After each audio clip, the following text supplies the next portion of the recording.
reference, if you're at the beginning of your sewing journey, have you used a sewing pattern before? Better question, do you know what a sewing pattern is? If not, no worries, let me explain. So a sewing pattern is essentially a blueprint or a template with instructions that's used to sew your garment or your project. So these patterns include step-by-step instructions on how to cut and assemble the project that you're working on. For example, here's what the pattern templates can look like to sew a pair of shorts. Shorts are basically made up of 4 pieces of fabric that are sewn together to create the shorts. So the pattern will include the templates that you need. You'll use that pattern to cut the pieces out, and then the instructions to sew everything together. You can find a sewing pattern for bags, quilts, home decor, all different types of garments, and pretty much anything else that you can think of that you can sew, you can find a pattern for it. Now, there's also different types of patterns that are used. So one of the patterns is a commercial pattern, which would look something like these.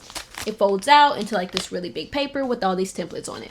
Another pattern that you could use are PDF patterns, which are patterns that you can download and print out at home, tape them together, and then use those templates. Now you can also draft your own patterns using your own clothes, or you can completely start from scratch and draft a pattern based on just measurements, which is a little tricky, but you can do it. Now there's so much to learn whenever it comes to sewing patterns, so if you're interested in learning, follow along because I'll be teaching you about each type of pattern that you can use. And go ahead and check out my website at SonderSewing.com because my first pattern, a laptop sleeve, has been released and is available for you to download now.